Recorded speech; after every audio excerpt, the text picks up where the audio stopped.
YSR the legend.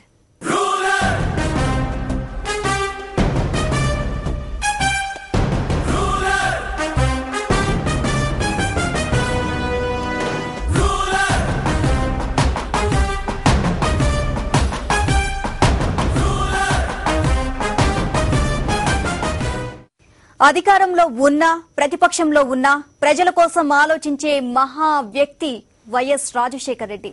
సామాన్యుల ముఖాల్లో చెదరని చిరునవ్వు చూడాలని భావించేవారు. ఆయన తీసుకున్న ప్రతి నిర్ణయం, ప్రవేశపెట్టిన ప్రతి పథకం వెనుక సంక్షేమ సందేశం దాగి ఉండేది. అందుకే ఆయన లెజెండ్ గా కీర్తి ప్రతిష్టలు అందుకున్నారు.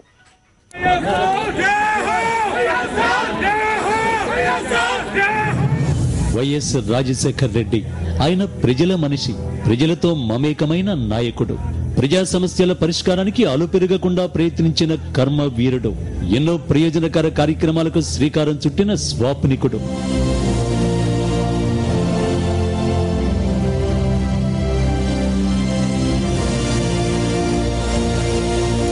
వినూత్న విధానాలతో పాలనకు పారదర్శకతను అందించిన ముఖ్యమంత్రి, జనహిత ప్రణాళికలను ఆవిష్కరించిన మార్గదర్శి, నిరాడంబరతకు నిలువెత్తు నిదర్శనంగా నిలిచిన మహానేత, ప్రజల మనసును అర్థం చేసుకున్న సేవకుడు. ఆయన పాలన స్వర్ణయుగం.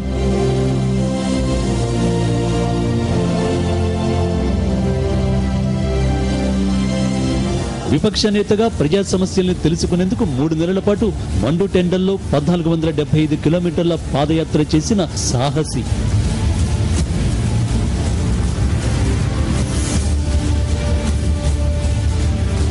డాక్టర్ గా నిరుపేదలకు ఉచితంగా ఆరోగ్య సేవలందించిన సేవా తత్పరుడు.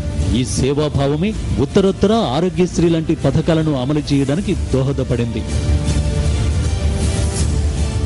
ఇటువంటి మంచి వైద్యం, కార్పొరేట్ వైద్యం, లక్షల రూపాయల వైద్యం ఉచితంగా చేయించుకున్న వాళ్ళ కళ్ళల్లో వచ్చే సంతోషం చూస్తే నిజంగా చాలా సంతృప్తిగా ఉంది. ఏ పదవిలో ఉన్నా ఆయన ప్రజల గురించి ఆలోచించేవారు. ప్రజా సమస్యలపై అసెంబ్లీలో జరిగిన చర్చల్లో ఆయన గొంతు పీడితుల పక్షం వహించేది. రైతులు, నేతన్నలు, దళితులు, యువత, మహిళలు ఎదుర్కొంటున్న సమస్యలపై ఆయన చేసిన వాడివేడి ప్రసంగాలు ప్రభుత్వం వెన్నులో వణుకు పుట్టించేవి. ముఖ్యమంత్రిగా పదవి బాధ్యతలు చేపట్టిన నాటి నుంచి వైఎస్ఆర్ ప్రజా సంక్షేమం కోసం అవిశ్రాంతంగా కృషి చేశారు. అభయహస్తం పేరుతో ఆయన మహిళల జీవితాల్లో వెలుగు నింపారు. అభయహస్తం పథకం దేశంలోనే ప్రత్యేక గుర్తింపు పొందింది. ఇక నిరుపేదల సంజీవనిగా పేరుపడ్డ రాజీవ్ ఆరోగ్యశ్రీతో లక్షలాది కుటుంబాలకు ఉచితంగా వైద్యం, ఆరోగ్య సేవలు అందించారు.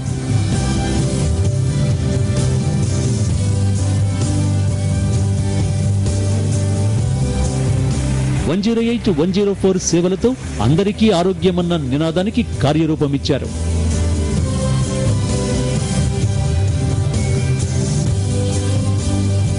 అల్పాదాయ వర్గాలకు, పేదలకు 2 రూపాయలకే కిలో బియ్యాన్ని అందించి ఆకలి మంటలను నిలువరించారు.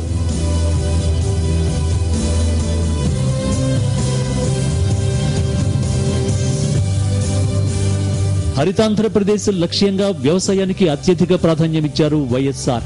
జలయజ్ఞం పేరుతో సాగునీటి పథకాల నిర్మాణానికి శ్రీకారం చుట్టారు. బీడు భూముల్ని సస్యశ్యామలం చేశారు.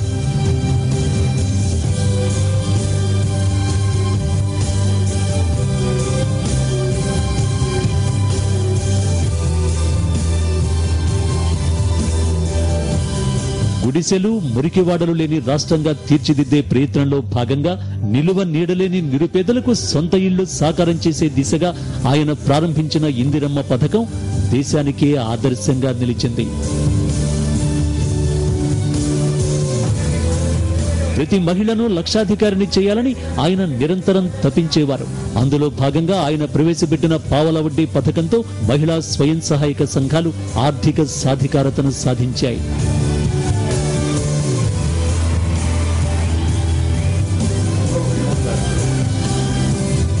జాతీయ ఉపాధి హామీ పథకాన్ని అమలు చేయడంలో పూర్తి పారదర్శకతను ప్రదర్శించిన వైఎస్ ఇతర రాష్ట్రాలకు ఆదర్శంగా నిలిచారు. పేద ప్రజలకు సొంత భూమిని అందించాలనే లక్ష్యంతో ప్రవేశపెట్టిన భూ పంపిణీ పథకం సత్ఫలితాలనిచ్చింది. అంతేకాదు భూముల డిజిటలైజేషన్ ప్రక్రియపై కూడా ఆయన ప్రత్యేక శ్రద్ధ కనబరిచారు.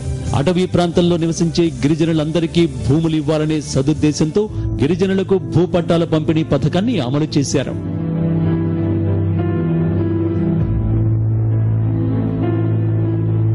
ఫీజు రీయింబర్స్మెంట్ తో నిరుపేద విద్యార్థులందరూ సరస్వతి కటాక్షాన్ని పొందారు. ఈ రాష్ట్రంలో లక్షలాది మంది ఎస్సీ, ఎస్టీ, బీసీ, మైనారిటీ పిల్లలకు ఇంజనీరింగ్ కాలేజీలో 30,000 రూపాయలు ఫీజులు కడుతున్న సంవత్సరానికి ప్రభుత్వం అదొక్కటే మనవి చేస్తుంది.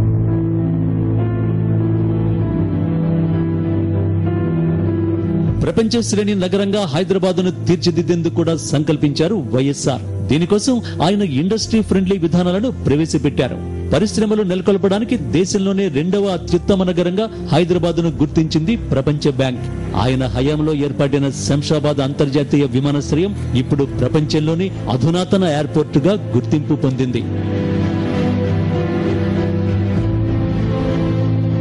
స్లాబ్ రద్దుతో ఆర్థికంగా ఇబ్బందులు పడుతున్న తెలుగు చిత్ర పరిశ్రమ ఒక్కసారిగా ఊపిరి పీల్చుకునేలా చేశారు రాజశేఖర్ రెడ్డి. ఇలా రాష్ట్ర సర్వతోముఖాభివృద్ధి కోసం కృషి చేసిన వైఎస్ పట్టుదల అసామాన్యం. వైఎస్ఆర్ ఓ లెజెండ్.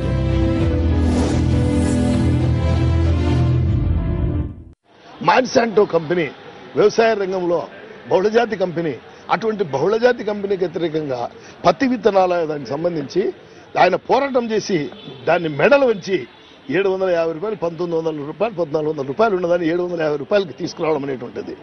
ఈ కార్పొరేట్ సెక్టర్ మీద, బహుళజాతి సంస్థల మీద అతని యొక్క వైఖరి ప్రజల ప్రయోజనం కోసం దాన్ని ఢీకొట్టేటువంటి సందర్భం చాలా పెద్దది. తాగునీరు, అసలు త్రాగునీరు అనే దానికి ఏం చేశాడు ఆయన? త్రాగునీరు 2.5 రూపాయకే 25 లీటర్ల తాగే నీళ్లు ఇవ్వడానికి ఓ పథకాన్ని గ్రామీణ ప్రాంతాల్లో రూపొందించాడు. ఎంతటి మానవీయ కోణం!